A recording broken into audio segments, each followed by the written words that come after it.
Cientistas criam soro com anticorpos de cavalos capaz de neutralizar o novo coronavírus. Nossa, essa notícia de agosto de 2020 foi um alento no meio daquela loucura toda. Mas agora em março, abril de 2020, o Instituto Butantan já enviou um pedido para a Anvisa para teste em seres humanos. Tomara que dê certo, não é? Mas você sabia que os anticorpos são, na verdade, proteínas? Então vamos lá estudar um pouquinho essas substâncias, entender como elas são e quais são as funções desse grupo de substâncias nos seres vivos. Lembrando que estamos na bioquímica, estudando as substâncias orgânicas, e vamos dar destaque agora para as proteínas. O conteúdo dessa aula, então, vai ser da seguinte maneira. Falaremos das proteínas, sobre suas funções, dando ênfase a uma função específica de proteínas chamadas enzimas. Depois falaremos de aminoácidos, que são as unidades que formam as proteínas. E também falaremos da estrutura dessas moléculas e os fatores que podem influenciar e alterar essa estrutura. As proteínas são, sem dúvidas, as moléculas com o maior número de funções nos organismos vivos. E aqui eu listo algumas delas. Vamos ver a primeira função aqui, que é a função estrutural. Porque basicamente todas as estruturas dos seres vivos vão ter proteínas ali. Um exemplo é o colágeno, uma proteína que todo mundo conhece. Ele confere resistência à pele. Nesse órgão, a pele, nós temos uma quantidade muito grande de colágeno. Se você reparar, a pele dessa senhora, ela está cheia de rugas, né?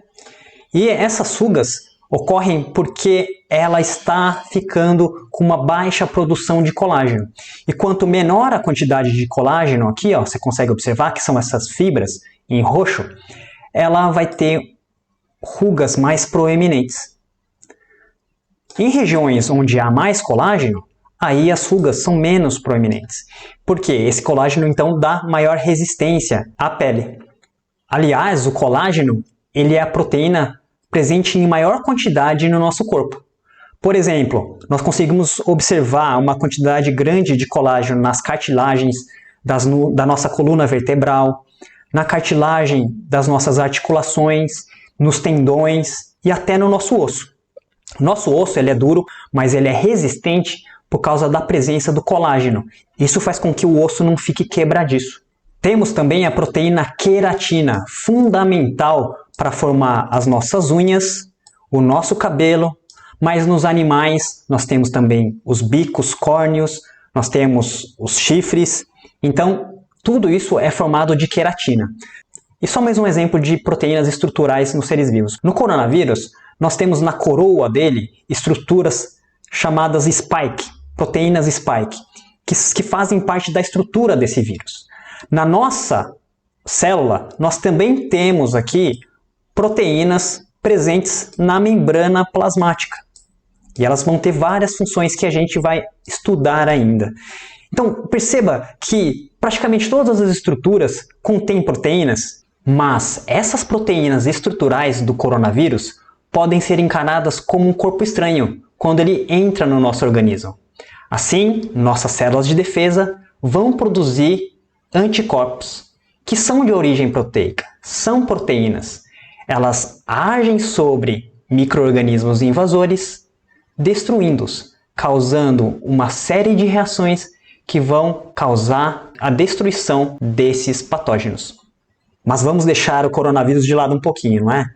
Proteínas, elas também estão presentes nas nossas fibras musculares. E a actina e miosina são proteínas que vão ter a função de se deslizar umas sobre as outras, possibilitando a contração muscular e a movimentação do nosso esqueleto, para a gente fazer esporte, dançar, entre outras coisas. E nas aulas anteriores eu tinha comentado com vocês que no nosso corpo os carboidratos e os lipídios têm função energética, mas adiciona uma substância aí, que são as proteínas, que também podem ter função energética no nosso corpo. O nosso gasto energético diário ele vai se dividir basicamente nas reações químicas do nosso metabolismo de repouso, ou seja, o nosso gasto energético, mesmo que a gente não esteja fazendo nada, na nossa atividade física e também no efeito térmico do alimento, a energia que o nosso corpo gasta para digerir e absorver esse alimento. Dessa forma, a balança entre o que a gente ingere de calorias, de energia durante o dia e o que a gente gasta pode ter 3 situações. A primeira é a seguinte: a gente come ali 3.000 calorias, mas também gasta as mesmas 3, e isso dá empate, dá um equilíbrio. Assim, nossa massa corporal, o nosso peso, não muda. Mas pode acontecer o seguinte: a gente pode consumir 4.000 quilocalorias e gastar apenas 2.000. Dessa forma, a gente vai ganhar peso, a gente vai engordar. Principalmente se a gente ficar só sentado, assistindo TV, mexendo no celular. E por último, pode acontecer de nós consumirmos 2.000 quilocalorias, mas gastar mais, gastar 3.000. Nessa situação, há uma diminuição do nosso peso, a gente emagrece, a gente chega até perder massa muscular, porque o nosso corpo vai recrutar energia até de compostos, por exemplo, proteicos, até de massa muscular. Nosso corpo chega a quebrar músculo para atender a demanda energética das nossas atividades. Ainda, as proteínas podem ter função hormonal. Nesse caso aqui, a gente pode estar comendo um carboidrato, por exemplo, né, um pãozinho cheio de carboidratos. Na nossa digestão, esse carboidrato vai ser digerido em glicoses, que vão entrar na nossa corrente sanguínea. Então elas vão estar aqui, aumentando o nível de glicose no sangue. Isso vai estimular o nosso pâncreas a produzir uma proteína chamada insulina, com função hormonal, que vai disparar então uma resposta, fazendo, por exemplo, com que a glicose, as glicoses presentes no sangue, cheguem no fígado e vão ser unidas, formando um carboidrato de reserva chamado glicogênio. E ela também, óbvio, vai estimular a glicose a entrar nas mais variadas células do nosso corpo, fazendo com que o nível de glicose no nosso sangue volte ao normal. Então o papel da insulina, que é uma proteína, é o de reduzir o nível de glicose no sangue, jogando essa glicose para dentro das células, seja do fígado, seja das células do nosso corpo todo. E a gente vai estudar ainda, em algumas aulas, o glucagon, que também é uma proteína que vai fazer com que aumente a quantidade de glicose no sangue, processo inverso à da insulina. Nossa, mais uma função das proteínas. Quando nós respiramos, nós inspiramos oxigênio, que vai parar nos nossos pulmões, nos nossos alvéolos e chegam na nossa corrente sanguínea. Lá, quem transporta o oxigênio são as células chamadas hemácias, os glóbulos vermelhos. E eles são vermelhos porque eles contêm uma proteína chamada hemoglobina. E ela tem afinidade com o oxigênio, se liga com esse oxigênio, podendo carregá-lo, levando-o às mais diversas partes do nosso corpo. Calma, não fiquem bravos. Eu sei que todos vocês estão pensando: nossa, esse cara fala muito rápido, passou por todas as funções que nem um jato. É porque eu queria só que vocês tivessem uma ideia geral da quantidade e da importância das proteínas nos organismos vivos. Então vamos resumir aqui as funções. Anotem, a primeira função que a gente viu foi estrutural. Então você pode colocar aqui quais são os exemplos. A gente pode colocar aqui, ó, colágeno, queratina, proteínas spike, lá do coronavírus, proteínas de membrana celular. Então você pode colocar os exemplos. Vai colocando aí no seu, tá bom? As proteínas com função imunológica são os anticorpos. Então a gente pode colocar aqui, ó, anticorpos. Proteínas com função contrátil, actina e miosina nos músculos. Função energética eu não vou detalhar, né? Saiba simplesmente que as proteínas podem ser quebradas fornecendo energia. Hormonal, a gente pode colocar aqui a insulina e o glucagon, alguns exemplos de proteínas com função hormonal. Exemplo de proteína com função de transporte, a gente pode colocar hemoglobina, que transporta oxigênio. Anotaram com calma? E agora, então, a gente vai entrar na última função, a mais importante, na minha opinião, sobre as proteínas, que são aquelas proteínas chamadas de enzimas, e elas aceleram reações químicas. Anote aí, ó, enzimas. Ela tem a função enzimática de acelerar reações químicas. Por isso que elas funcionam como catalisadores biológicos. Eu vou até anotar aqui e você pode colocar catalisadores biológicos, porque vão acelerar reações químicas. Respirou? Anotou? Vamos entrar então nas enzimas? Bora lá para fechar as funções. Alguma vez você já se machucou e aí sugeriram que você passasse água oxigenada para desinfetar esse machucado? Bom, olha aqui nesse vídeo que tem um machucado e a pessoa vai colocar então água oxigenada. Ela colocou com agulha, é lógico que você não vai fazer isso, né? Mas colocando água oxigenada nessa área, você percebe o seguinte, que começa a borbulhar, tá? Olha só, vamos colocar mais um pouquinho. E aí fica borbulhando, borbulhando. Não é?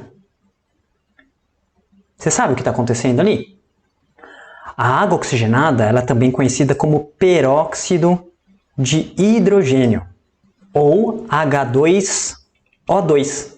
Mas quando você coloca essa água oxigenada no seu machucado, ela é quebrada em água, que é o H2O, mais o oxigênio.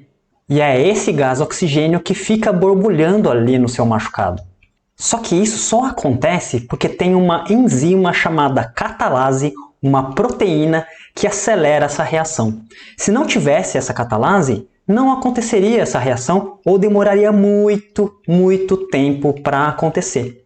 Você consegue verificar isso. Se você joga a água oxigenada num local da sua pele que não tem machucado, não borbulha. Mas quando você joga no machucado, borbulha. Isso porque as suas células ficam expostas ali nesse machucado e as substâncias que ela produz. Por exemplo, a catalase, essa enzima. E tudo o que acontece no seu organismo, todas as reações químicas, vão ter ali a participação de alguma enzima específica para esse processo. Senão ele demoraria muito tempo para acontecer. Vamos entender então como que essa enzima funciona. Essas proteínas chamadas enzimas conseguem acelerar as reações químicas porque elas diminuem a energia de ativação. A energia de ativação é a energia que os reagentes precisam receber para que aconteça a reação. Então veja esse gráfico aqui embaixo, que relaciona a quantidade de energia necessária para a sequência da reação. E aqui estão os reagentes. No caso da reação que eu acabei de mostrar para você, era a água oxigenada, o H2O2, que vai gerar os produtos, água e oxigênio. Mas, para essa reação acontecer sem enzima, você precisa dar uma quantidade de energia a esses reagentes até que aconteça a reação. E aí, após acontecer a reação, cai a quantidade de energia gerando os produtos, água e oxigênio. Então, qual é a energia de ativação nesse caso? Aqui, ó, desse ponto dos reagentes, você tem que dar essa quantidade de energia de ativação para que aconteça a reação. Isso sem a enzima. Mas quando há a presença da enzima, você precisa dar uma energia muito menor, uma energia de ativação muito menor para que aconteça a mesma reação. Então a energia de ativação passa a ser essa, com a presença da enzima. Ai, não estou entendendo nada. Calma, olha esse esquema seguinte. Nesse caso aqui, ó, nós temos como reagente a sacarose, ou substrato. Você pode chamar de reagente ou substrato. É aquilo que vai sofrer a reação química. Então, nesse caso, nós temos a sacarose, que é o açúcar de cozinha. E a enzima que vai ajudar a acelerar essa reação química é a sacarase. Mas observem aqui na primeira situação que essa enzima ela possui sítio-ativos, uma estrutura tridimensional muito parecida para se encaixar ali na sacarose. Então, essa sacarose, sim, vai se encaixar aqui nos sítios ativos dessa enzima. Só que esse encaixe não é perfeito, tá? Como se fosse uma chave encaixando na fechadura. Antes acreditava sim que era perfeito o encaixe. A enzima tinha um formato perfeito para o substrato, no caso aqui a sacarose. Mas sabe-se já hoje em dia que após esse substrato se encaixar nos sítios ativos da enzima, ocorre uma leve mudança no formato da enzima. É como se fosse você se ajeitando num sofá.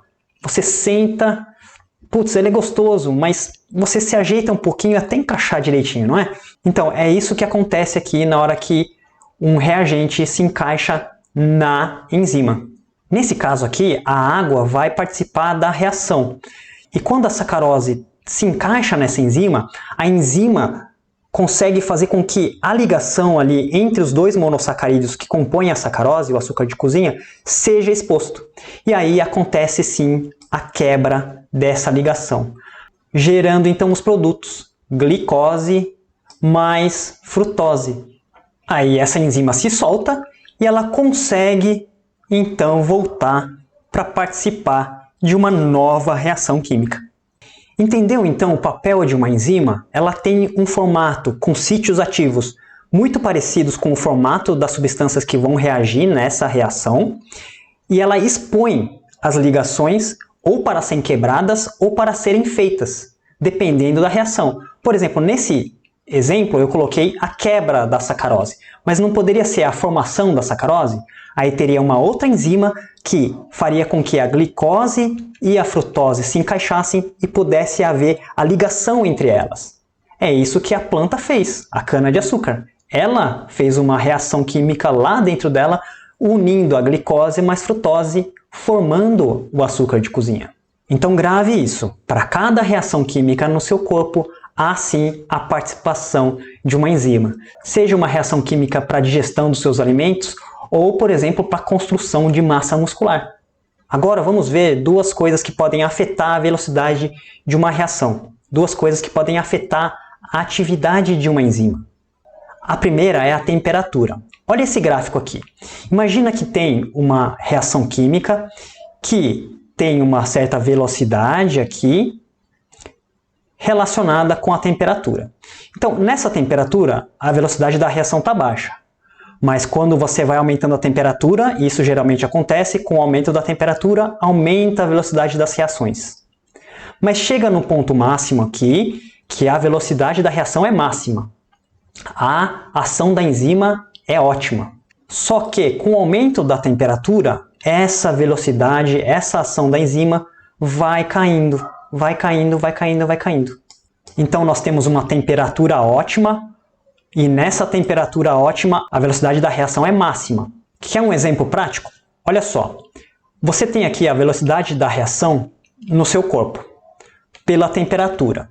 Então as enzimas do seu corpo, elas trabalham e elas vão melhorando a sua ação até chegar aqui, ó, na temperatura de mais ou menos 36, 37 graus, que é a nossa temperatura corpórea. Olha só que beleza. Então, na nossa temperatura, e que a gente mantém constante, é a temperatura ótima para as enzimas humanas.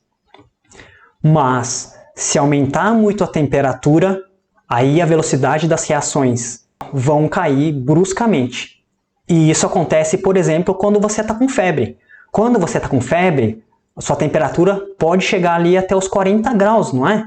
E isso é super perigoso. Por isso que você vai ter que fazer ali uma compressa, passar um paninho mais úmido, mais geladinho, para você baixar essa temperatura. Porque se você mantiver a temperatura a 40 graus, as enzimas do seu corpo não vão agir direito. E todas as reações no seu corpo vão ser prejudicadas. Em casos mais graves, a pessoa pode até morrer. Entendeu por que você deve, então, baixar a temperatura? Nossa, mas será que não tem nenhum organismo que consegue ter enzimas que trabalham uma temperatura elevada? Tem sim, olha esse exemplo aqui, ó, nesse gráfico em verde.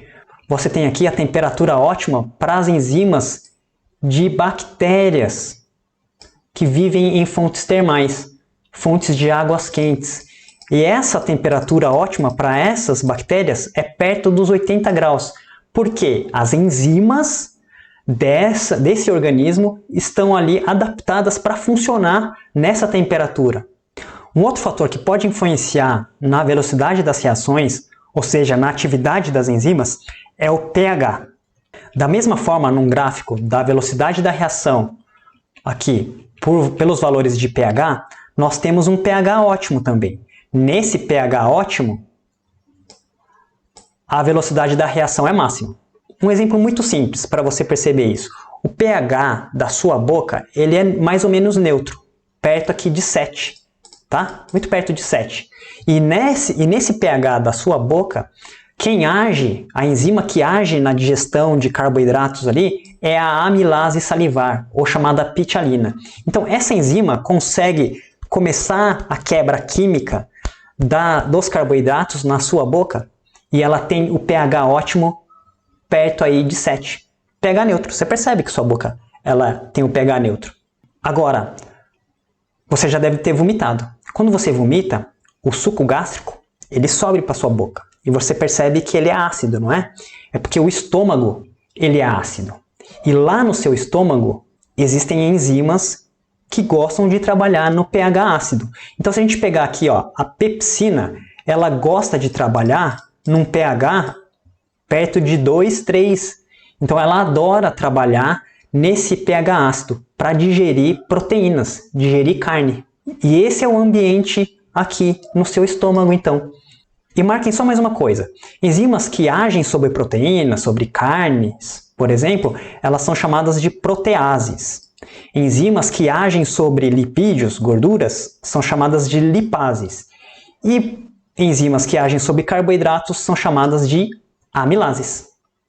Agora, para entender por que a temperatura e o pH afetam a atividade de uma enzima, a gente precisa estudar do que é feita uma proteína, uma enzima, e como é a estrutura dela, como é que são os sítios ativos. Vamos lá então para a última parte da aula para entender isso. Vem comigo! Muito bem, galera. As proteínas, então, elas são macromoléculas, moléculas grandes, formadas por aminoácidos. Então, se cada bolinha dessa representar um aminoácido, nós temos que uma proteína é uma molécula formada por vários aminoácidos ligados entre si. Não só esses, mas vários outros aminoácidos ligados, formando assim uma macromolécula. E vamos olhar como é um aminoácido. Um aminoácido ele é chamado também de monopeptídeo. E uma proteína, por sua vez, um polipeptídeo. Agora, a estrutura geral de qualquer aminoácido é basicamente esta daqui. Nós temos um átomo de carbono ligado a 4 coisas. Um grupamento amina, de um lado, e um grupamento carboxila, ou ácido carboxila. Além disso, nós temos aqui um átomo de hidrogênio ligado a esse carbono central, mais um radical. Perfeito? Muito simples. Nós temos um carbono central, ou também chamado de carbono alfa, ligado a um grupamento amina, um grupamento ácido carboxílico, um átomo de hidrogênio e um radical. E o nome da molécula vem exatamente daí, aminoácido. Um grupamento amina e um grupamento ácido carboxílico. Então essa é a estrutura geral de todos os aminoácidos. Mas reparem aqui ó, em amarelo, que eu destaquei agora, o radical. Essa é a única parte que vai diferenciar um aminoácido do outro. Nós temos apenas 20 tipos de aminoácidos. Na natureza existem mais, mas para a gente só 20. E a única coisa que muda de um para o outro é esse radical. Não é? Então observem aqui os 20 tipos diferentes de aminoácidos. É muito claro isso. Mas dentre esses 20 tipos a gente pode separar em 2 grupos, que são os aminoácidos naturais, que são aqueles produzidos pelo nosso organismo, e também temos os aminoácidos essenciais. Essenciais são aqueles que a gente precisa ingerir, porque a gente não consegue produzir. O nosso organismo não produz. Então a gente precisa essencialmente consumi-los. Só chamo a atenção de vocês para esses 2 aminoácidos, a arginina e a histidina, que são aminoácidos que o seu corpo produz em pouca quantidade. Por isso que agora muitos cientistas gostam de colocar esses 2 aminoácidos em aminoácidos essenciais. Assim, para o bom desenvolvimento de um indivíduo, é essencial que ele consuma esses aminoácidos essenciais, desde o seu desenvolvimento lá quando bebê até a adolescência e fase adulta. Mas saiba que um bom prato de arroz com feijão contém todos os aminoácidos essenciais para a sua dieta. Reparem também que todo aminoácido, como por exemplo a glicina, a alanina, valina, leucina e todos os outros, você pode representar apenas com 3 letras, ao invés de, quando for escrever os aminoácidos, colocar o nome todinho. Por exemplo, a glicina, ela pode ser chamada, descrita ali, de gli, a alanina de ala, a valina de val. E aqui você pode verificar todos os outros aminoácidos. Tá joia? Mas eu disse para vocês que esses aminoácidos, então, se ligam uns aos outros até formar uma proteína. Então, uma proteína é um polipeptídeo, uma junção de vários monopeptídeos, vários aminoácidos. Vamos entender, então, como que um aminoácido se liga ao outro. Olhe, por exemplo, esse exemplo. Nós temos aqui o aminoácido glicina, que vai se ligar ao aminoácido alanina. E essa ligação sempre acontece entre o grupo carboxila de um aminoácido com o grupo amina de outro. Então, o que a gente tem aqui? Esse OH do grupo carboxila vai se juntar com esse hidrogênio do grupo amina do segundo aminoácido, gerando assim uma molécula de água. Então, quando acontece essa ligação, há a liberação de uma molécula de água. E assim, esse átomo de carbono vai se ligar diretamente a esse átomo de nitrogênio, formando então a ligação peptídica unindo esses 2 aminoácidos. Assim, nós temos ligações peptídicas conectando aqui cada aminoácido dessa proteína. Agora, se a gente considerar essa sequência de aminoácidos ligados uns aos outros, isso daí a gente pode chamar de estrutura primária de uma proteína. Então, a simples sequência dos aminoácidos é a estrutura primária. Mas o que pode acontecer muitas vezes é que aminoácidos próximos entre si podem se atrair e formar ligações de hidrogênio. Quando isso acontece, essa cadeia de aminoácidos vai ficar num formato de espiral, como se fosse um fio de telefone. E essa é a estrutura secundária de uma proteína. Essa espiral você pode chamar de alfa-hélice, ou às vezes ele fica num formato dobradinho, fazendo como se fosse um zigue-zague, e isso se chama folha beta, beta pregueada. E ambas as estruturas secundárias se formam porque aminoácidos próximos fazem ligações de hidrogênio entre eles. Mas pode também acontecer ligações entre os radicais de aminoácidos distantes. Às vezes um aminoácido tem um radical com uma carga negativa e o outro, que está mais distante, uma carga positiva. E eles se atraem formando uma ligação iônica. E isso deforma toda a estrutura, formando então a estrutura tridimensional de uma proteína, que é a estrutura terciária. Algumas proteínas ainda têm a estrutura quaternária, quando mais de uma cadeia polipeptídica, mais de uma cadeia de aminoácidos se juntam, formando assim a estrutura quaternária, que a gente pode ver aqui. É como se fossem fios de telefone diferentes conectados entre si. E aqui, nesse último quadrinho, a gente tem um exemplo da proteína hemoglobina, que carrega oxigênio no nosso sangue. Ela possui a estrutura quaternária. Na verdade, ela é formada de 4 cadeias de polipeptídeos ligados. Então, resumindo, retomando, o que a gente tem? Imagina esse fio. Nesse fio aqui, a gente tem um aminoácido ligado ao outro. Essa é a estrutura primária de uma proteína. Mas aminoácidos próximos podem fazer ligações de hidrogênio entre eles. E isso faz com que essa molécula adquira um formato, por exemplo, em espiral, alfa-hélice. Mas pode acontecer de você ainda ter um aminoácido com um radical aqui, negativo. E um aminoácido com um radical positivo aqui. E aí eles podem se atrair, formando uma ligação iônica. Mas podem surgir outras ligações entre aminoácidos com radicais apolares e assim por diante. Temos assim então a estrutura terciária de uma proteína.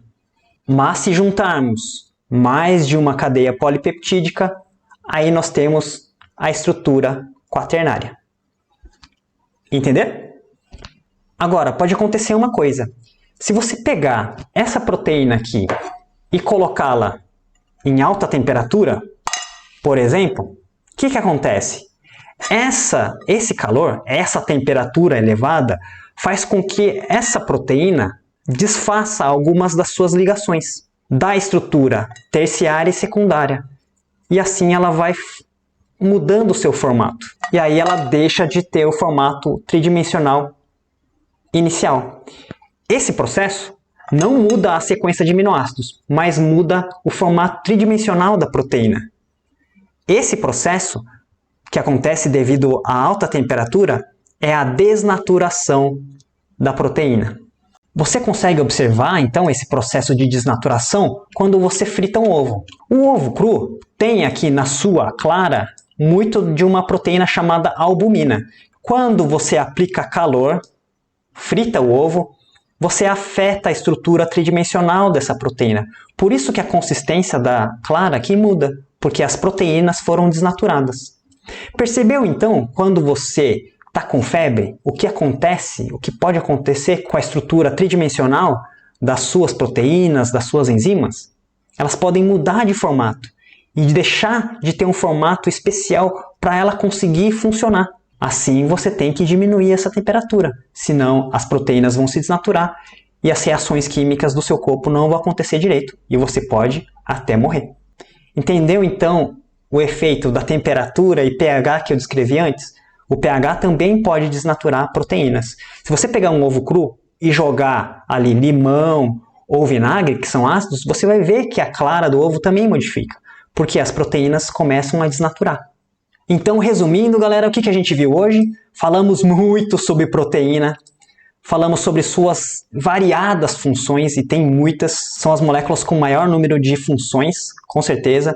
Falamos de um grupo de proteínas especial, que são as enzimas, que aceleram as reações químicas, funcionando como catalisadores.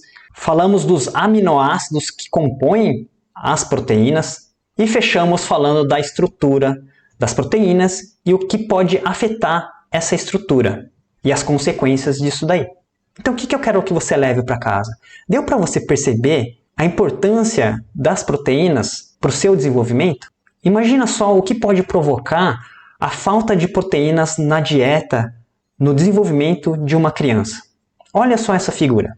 Quando você olha essa criança aqui da esquerda, você sim, logo fala que ela está desnutrida, não é? Por quê? Ela apresenta aqui um marasmo, uma deficiência calórica e proteica. Falta calorias, carboidratos em geral, que dão energia, e falta proteína também. Assim, ela vai ter uma redução extrema da musculatura e ela fica suscetível a doenças. Agora, quando você olha uma criança aqui, você diria que ela é desnutrida? Muito provavelmente não, mas ela é.